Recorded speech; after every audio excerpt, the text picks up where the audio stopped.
Bonjour, dans cette vidéo, nous allons étudier rapidement la boucle for. La boucle for, c'est ce qu'on appelle une boucle bornée. On va l'avoir dans un premier temps la version simple. Alors, comment faire pour répéter une instruction? En fait, en Python, souvent, ou dans un autre langage, on doit répéter plusieurs fois la même chose. Par exemple ici, afficher A, afficher A, afficher A. Pour cela, en fait, on ne peut pas faire des copier-coller et faire le code à la main. Parce qu'en fait, déjà, s'il y a trop de répétitions, ben, ça va être pénible. Et si on doit faire un changement, il faudra la changer à toutes les lignes. Et enfin, si on ne connaît pas le nombre de répétitions à l'avance, je ne sais pas combien de fois je dois faire le copier-coller. Pour toutes ces raisons, on va utiliser une boucle. Donc Python et de nombreux langages utilisent une boucle bornée qui s'appelle la boucle for. Et la boucle for permet de faire les répétitions. Voici un exemple le plus simple possible de la boucle for. For in range 3, 2 points, print A. C'est exactement équivalent à print A, print A, print A. Et le underscore, le for underscore in range A, signifie qu'en fait, on répète quelque chose 3 fois. Il n'y a pas de variable, donc c'est juste print, print et print qui est effectué 3 fois. On peut utiliser bien sûr des variables pour faire varier le nombre de boucles. Ici, on demande à l'utilisateur n de saisir un nombre entier, donc c'est l'instruction input. La saisie de l'utilisateur, imaginons que l'utilisateur saisisse 4. Ben, ce 4, c'est une chaîne de caractères, c'est pas un nombre entier. Donc n égale, on transforme la saisie en nombre entier à l'aide de l'instruction int. Donc ici, quand on écrit n égale int input, d'abord c'est le input qui est effectué, l'utilisateur saisit une chaîne de caractères, cette chaîne est convertie avec int en nombre entier, donc n devient un nombre entier. Je vous donne un exemple sur Python tutor, ici. Alors, si je mets ce code, que j'exécute, première instruction, n égale int input, donc c'est le input qui est exécuté, et là on voit que Python tutor me demande de saisir une valeur, par exemple 3, et je soumets cette valeur. Alors dans Python tutor, elle s'affiche en haut, hein, comme si je l'avais tapé à l'écran, et ensuite c'est la ligne 2 qui s'exécute, for une variable muette in range 2 fois n, alors comme n vaut actuellement 3, 2 fois n, ça vaut 6. Donc en fait, cette boucle va se répéter 6 fois. La ligne 2 s'exécute, ma variable muette vaut 0, et print A, ça affiche. Et on recommence. Ma variable muette vaut 1 de plus. Il y a un autre affichage. Et ceci 6 fois d'affilée jusqu'à ce que ma variable muette vaille la valeur 5. Et à ce moment-là, la variable a parcouru les valeurs 0, 1, 2, 3, 4, 5. Elle a été évaluée 6 fois. Ce qui fait que maintenant, on passe à la ligne 4, qui a pas. Et donc, c'est la fin du code. OK. Alors, on peut aussi décider de répéter un bloc d'instructions. C'est-à-dire que ce n'est pas une seule instruction qui peut être répétée, mais toute une série d'instructions, toute une série de lignes d'instructions. Alors, imaginons ce code-là, c'est-à-dire qu'en fait, A vaut un nombre aléatoire entre 1 et 6, B vaut un nombre aléatoire entre 1 et 6, et on affiche la somme des D vaut, et on fait la somme de A et B, c'est-à-dire les deux valeurs tirées aléatoirement. Et on recommence. A et B, on affecte à ces deux variables des valeurs aléatoires entre 1 et 6, et on fait un deuxième affichage. Et on fait ça 4 fois d'affilée. Donc ce code-là, il est répétitif, c'est pas très intéressant, et si on veut changer quelque chose, il faudra le changer 4 fois. Alors, la version en bloc d'instruction, en fait, ça signifie, ça représente ça. En Scratch, vous connaissez bien, en fait, c'est les trois instructions maître, maître et dire qui sont regroupées dans le bloc répété. Donc c'est ça qu'on veut produire en Python. Ben, la syntaxe en Python est très très proche de ce qu'on voit visuellement. En fait, on va décaler tout simplement les instructions qu'on veut mettre dans le même bloc. C'est-à-dire que ces trois instructions-là seront décalées du même nombre d'espaces. Ce qui va donner ceci. On répète 4 fois, for i in range 4, et on décale ici de 4 caractères espaces, ou une tabulation, les trois instructions, a égale, ensuite même décalage b égale, et ensuite même décalage print. Et c'est donc ces trois instructions qui seront répétées 4 fois. On regarde tout de suite ce que ça donne dans Python tutor.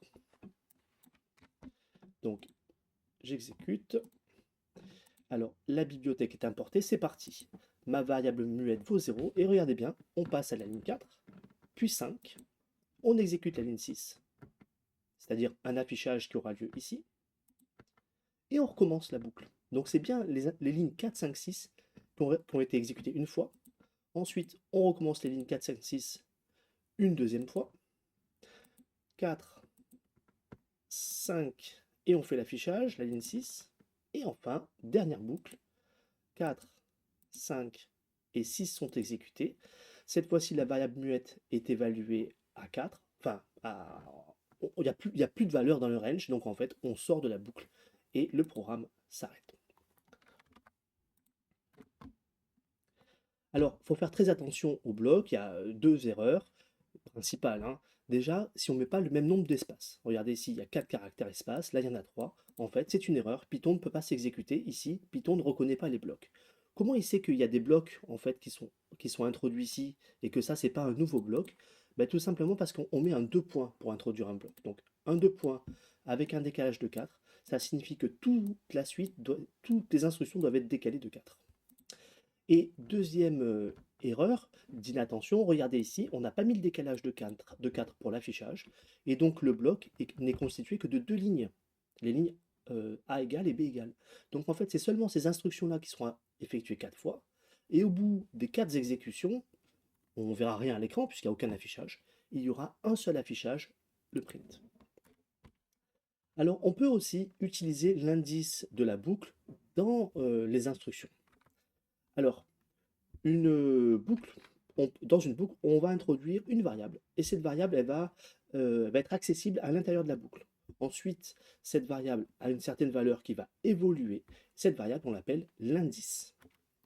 Alors, voilà la syntaxe. Depuis tout à l'heure, on utilisait une variable muette, le underscore. Ben, si on met une lettre courante, enfin un nom de variable classique, un mot, une lettre, eh ben, en fait, ça va créer une variable qui évolue tout au long de la boucle, comme on l'a vu dans Python Tutor. Ici, on a i qui évolue de 0 inclus à 10 exclu. Alors, un petit détour par la fonction range. Ben, range, c'est une fonction de Python qui renvoie un itérateur, c'est-à-dire une suite de nombres entiers. Alors, si on écrit range et fin, donc une variable fin ou un nombre, ben, ça renvoie tous les nombres entre 0 et fin, alors 0 inclus et fin exclu. Regardez, un exemple, range 5, ça renvoie tous les nombres entre 0 inclus et 5 exclus, c'est-à-dire les nombres 0, 1, 2, 3, 4. Deuxième syntaxe, range début, fin. Donc ça renvoie tous les nombres entiers entre début inclus et fin exclu. Un exemple, range 2, 5. Ça renvoie tous les nombres entiers entre 2 inclus et 5 exclus, donc les nombres 2, 3 et 4. Enfin, range s'utilise aussi de cette façon-là, c'est-à-dire on met trois variables, trois paramètres, début, fin et pas. Et donc ça renvoie tous les nombres entiers entre début inclus et fin exclu, et en allant cette fois-ci de pas en pas, c'est-à-dire que l'écart entre les nombres vaut pas.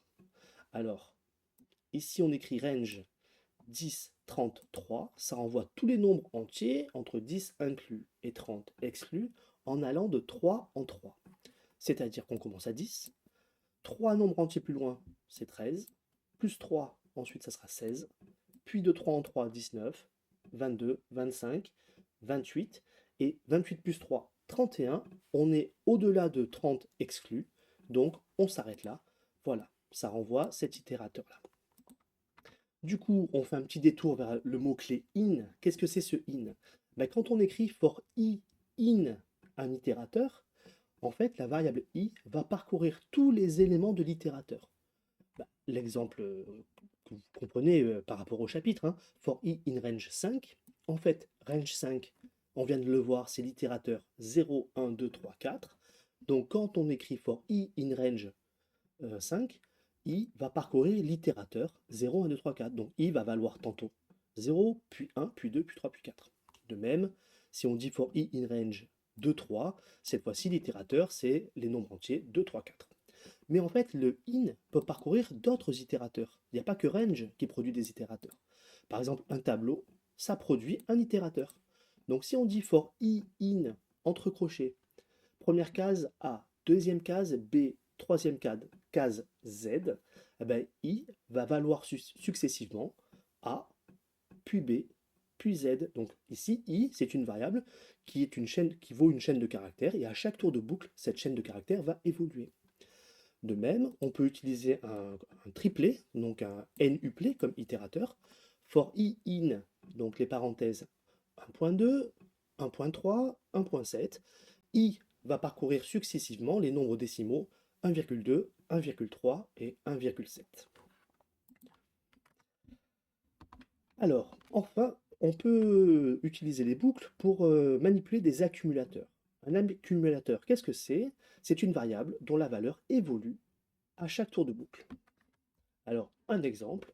Ici, on définit la variable a avec la valeur 1. On fait une boucle 4 fois.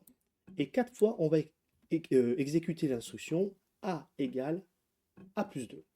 C'est-à-dire que a vaut 1, puis cette ligne-là, a plus 2, bah, c'est 1 plus 2. Donc ensuite, à cette ligne-là, a vaut 3, puis 2 de plus, a vaut 5, puis 2 de plus, a vaut 7. Voilà, vous comprenez le principe.